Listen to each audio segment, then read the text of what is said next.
Hey everyone, welcome back to the channel. Thank you for joining me. Today I'm going to be doing a video on some filters.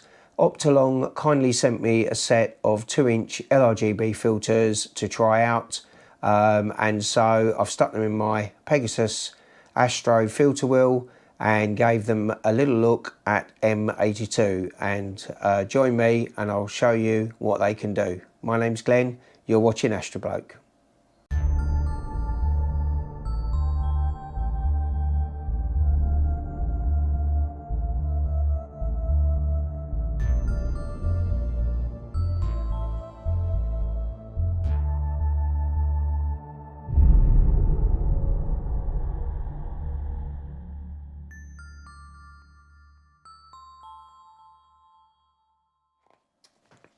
Hi everyone, so many thanks to Optolong who reached out to me and said would I like to have a look at their LRGB filters, 2-inch variant, and they sent them to me and these are them here. So let's have a look at the packaging first of all, which is very nice.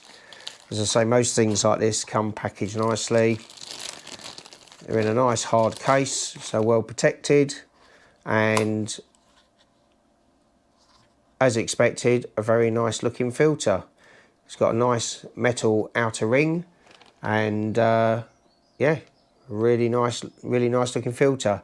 So I'm going to pop these into my filter wheel and we'll have a little look at some specifications, and then more importantly we'll see how they perform. Okay, so now they're all inside my Pegasus filter wheel. You can see here I've got 3 other filters, which are the Altair Astro 3nm SHO filters. I do believe Optolong also do SHO filters, and I may be lucky to give them a test in the future. Installation of these filters was very simple, just literally screwed in. Much easier than unmounted filters, which I've had in the past and I've found extremely fiddly to fit.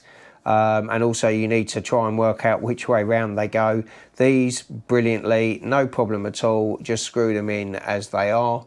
They are a premium quality set of filters, and I think at a fairly reasonable price. You can get them for around about £250 for the whole set, and that's the 2-inch variant.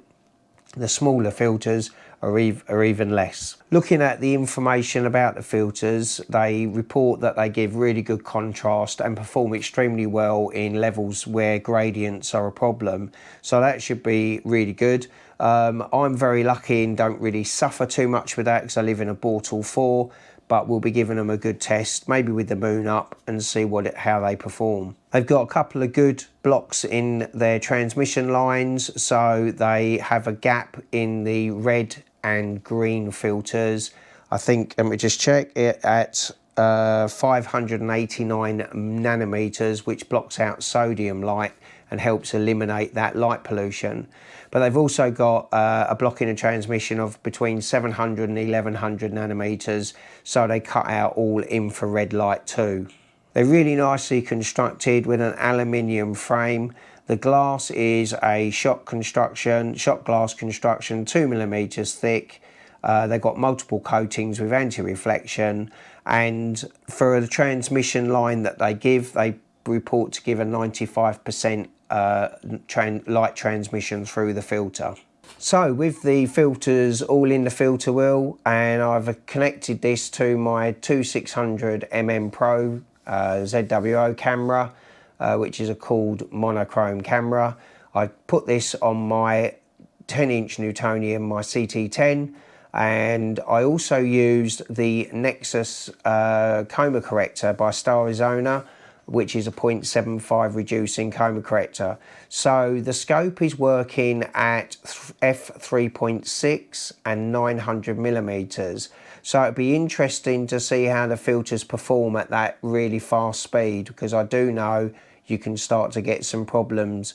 One of the things that can show up is halos on bright stars. So we'll be having a look at that and see how it performs.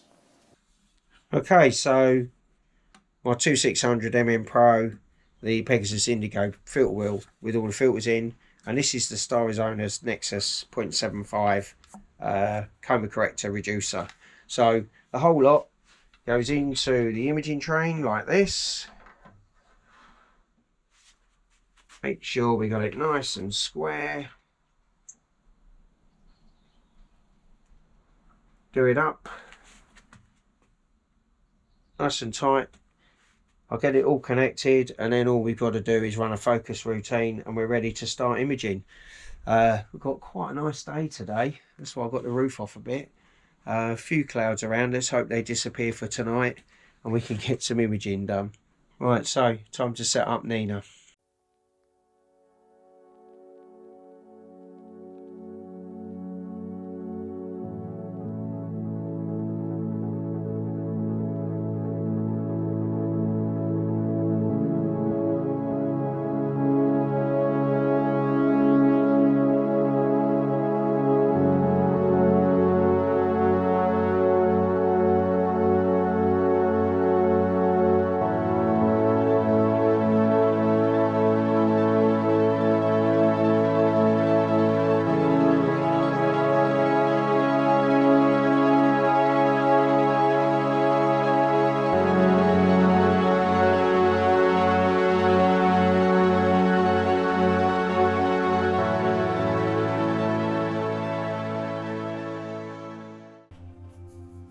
Okay, so after a few nights of imaging, some of the nights were quite short unfortunately due to cloud etc. We did have some moon phases, so it was a good test of the filters. I managed to actually get together 11 hours of data, so I've got 3-minute subs, 11 hours in total of LRGB, and that's of all of them together. This, as you can see, I'm just gonna zoom in a little bit on these, just so that you can see the bright stars, and you can see that there was actually great performance from the filters. All of them, the L, R, G and B, all performed extremely well, so I'm very pleased with that. So at the moment I've just done a crop, and what I'm going to do, I'm just going to do a very little process on this so we can see what we got from these filters. So if you've not done this before, the image container is very useful for doing mono imaging. We just literally drag and drop all of the lights that we've got, and then we take the instance off here. We can close that down, and we've got an image container now with those 4 images in. So if we get, say, the gradient tool, rather than running it on each one individually, we can literally just drag and drop it on top of the image container, and it will do each of the images one after the other, and that's it done. It's a lot quicker that way as well. So there we go, let's have a look. Not looking too bad. So before I put these together, I'm going to run a couple of other tools. We've got Blur Exterminator, I'm definitely going to run that, so we'll just drop that in there and we'll let that run through, and I'll come back to you as soon as that's finished. Okay, so Blur Exterminator is now finished. This is the luminance. It's all looking quite nice. There's some lovely detail in the M82 Cigar galaxy there. Let's just bring that up to the same magnification. I don't know if you know, if you actually drag off one of the images and put it on top of the other one, it actually matches the magnification you've got it set at. Yeah, interesting. I think there's, you know, this really shows the performance of these filters. The data that's come out here is really nice, some lovely detail. So what I think I'll do now is I'm actually going to combine these, and that way we'll get all the stars together. So we're just going to put the luminance in there. I'm not going to go in depth in this processing. I'm just going to keep it nice and simple and put it all together. Oops, wrong button. Try again. Circle. I'm going to do a quick stretch on that and have a look at it. Yep. Just needs a bit of colour being brought out of that, but that looks really good actually. Not bad at all. So before we go any further, what we'll do is we're going to remove the stars. So we're going to bring up Star Exterminator. If you've not got the Russell Croman tools, of Blur Exterminator, Star Exterminator and Noise Exterminator. I do highly recommend them. They are fantastic and make life a lot easier. Whereas before there would be lots of different processes to do something, especially like with Blur Exterminator, trying to do deconvolution. I would take at least 15 to 20 minutes manually doing that. Now it's just a click of a button and it does a far better job than I ever did. So thank you, Russell. Fantastic tools. And there's our stars. Now at the moment they're not stretched. I would like to mention somebody who's got a YouTube channel. His name is Frank. He's known as SETI Astro, and he's got a really good channel, and he really does seem to know his stuff on Pixinsight. But really kindly, what he's done, he's got a repository address. I'll show you it here. I will put it in the description. But managed repositories here, you've got this Git user hub content, SETI Astro, Pixinsight updates. I'll put this in my description so you can download it. And what it gives you is under script, you've got this SETI Astro, and he's got a set of tools here. Continuum subtraction. This is great for taking out just the hydrogen alpha, oxygen, sulfur on you know, to be putting into images. They're quite self-explanatory. He's even got stretching tools, but this nice one here called Star Stretch, and basically this does exactly what you want it to do. It stretches the stars, it gives a bit of colour and everything. So we got our stars thing here. If I push F12, you'll, whoops, I better turn that off actually. Let's just revert that. We haven't got any stretch on it at all. What we can then do is go to his Star Stretch. You can actually change the strength of everything depending on how much you want it to stretch. So I might bring it down, say, to 4. Okay, we're happy with that. Push execute, and it literally does that job. Stretches the stars to that level. I like to bring them down a little bit, each to their own personal taste.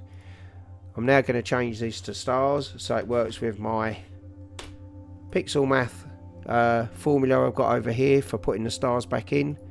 And there's my stars there to put back in afterwards. Okay, here's my image, starless image of M82. We've got a few bits in the background, but we're going to bring the background down a bit, so that shouldn't be too bad. Okay, so I'm going to unstretch that, and I'm going to use under intensity transformations, I'm going to use generalized hyperbolic stretch for this. Okay, let's get a preview up. Start off, we're going to look at the black point, so we need to go linear. We just push this, oops, way too much. We'll push this up a bit so we can see an area. We just want to be left of the histogram there. Send to black point and refresh the tool. We're now in generalized hyperbolic stretch. We come out log, we can just make this a bit bigger. We're going to find a point about central, send it to the symmetry point, and then we can start stretching. So we're just going to bring this up a bit. If we just bring the graph down so we can see what's going on. Get a bit of a stretch there, a bit of the local bit there. Try not to do too much at a time. It's always better to do it in little stages. So if we go back to linear here, we can actually grab the black point here and we can bring that histogram back down, back towards the black area. Keep that background nice and dark. Okay, and then we want to send to the symmetry point. We go for another stretch. That's quite nice there.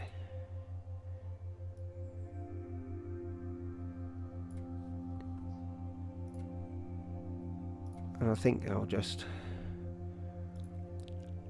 maybe just clip the blacks a little bit, just bring it down just a bit more.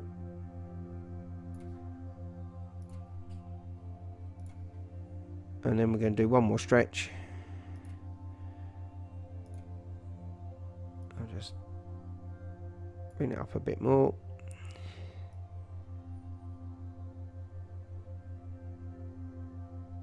Not too much, we don't want to blow it out. And that'll do me, I think, for a general stretch.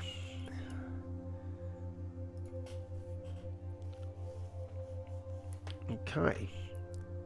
What I like to do now, I'm just going to get these background images shrunk down, get them out of the way, because they're making everything look a little bit messy at the moment. Let's just move them over there. And then we bring this back in. And what I'm going to do, going to make a mask for this. Range selection. Have a preview.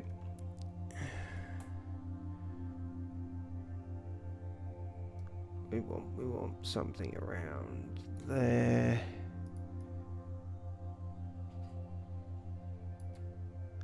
Just fuzzy it out a bit smoother.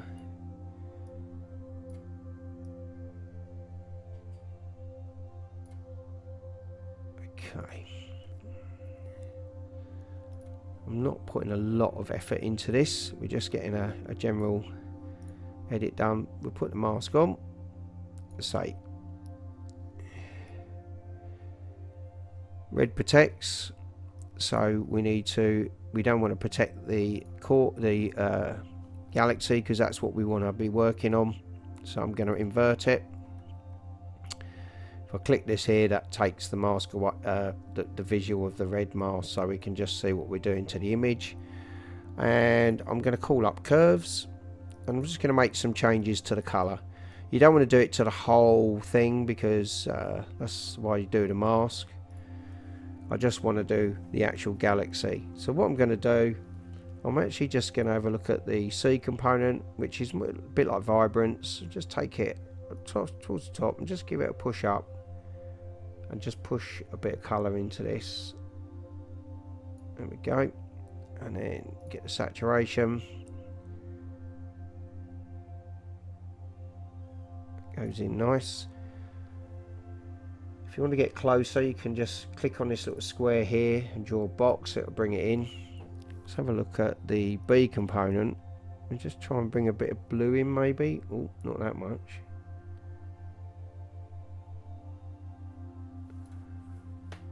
It's a bit better. Obviously, like all of these things, it's down to your personal taste.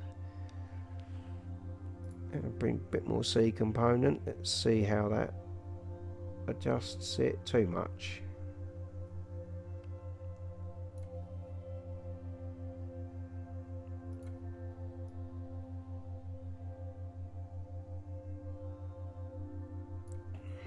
Just gonna see if we can just introduce a little bit more blue.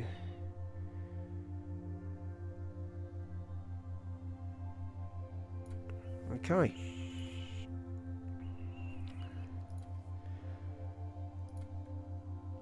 As I say, not going mad, just a little bit of a stretch. It brings out the detail. I mean, we haven't got any narrowband data in this at all, so this is just LRGB. So quite interesting to see what information that brings out. We've got little bits in the background here, but that's not really going to show on the final image.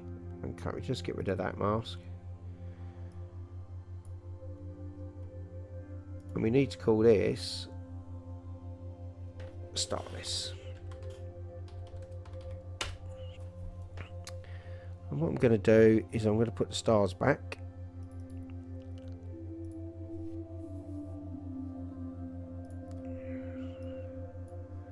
And then we're going to apply some noise exterminator. If you're not sure about how much to apply, you can use the preview. This is quite a large image, you know? I think that's a bit heavy, so I'm going to bring it down to about 70, I think. and just let that update.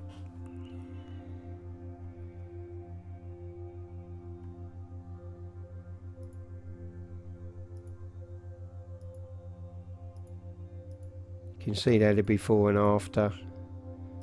It's taking off a bit too much, so I'm going to bring it down even more. I'm going to bring it actually down to about maybe 58. Let's have a look at that.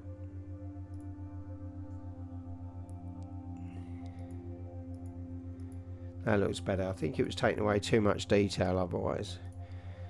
So we'll apply that.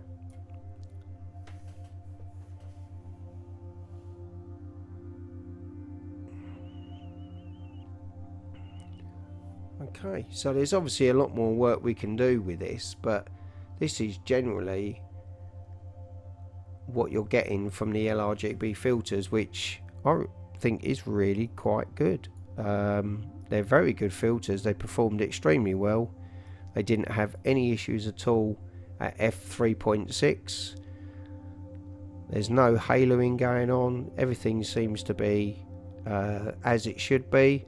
It's captured some really nice detail and data colour, and I'm really happy with that. So yeah, all's good. Right, obviously there's a lot more we can do with this, so I'll more than likely take it away and play with it, and even look to add some HA in there, because I did take some HA data and I'd like to add that to it too, to bring out some more of that hydrogen alpha burst that you get in the center of that galaxy.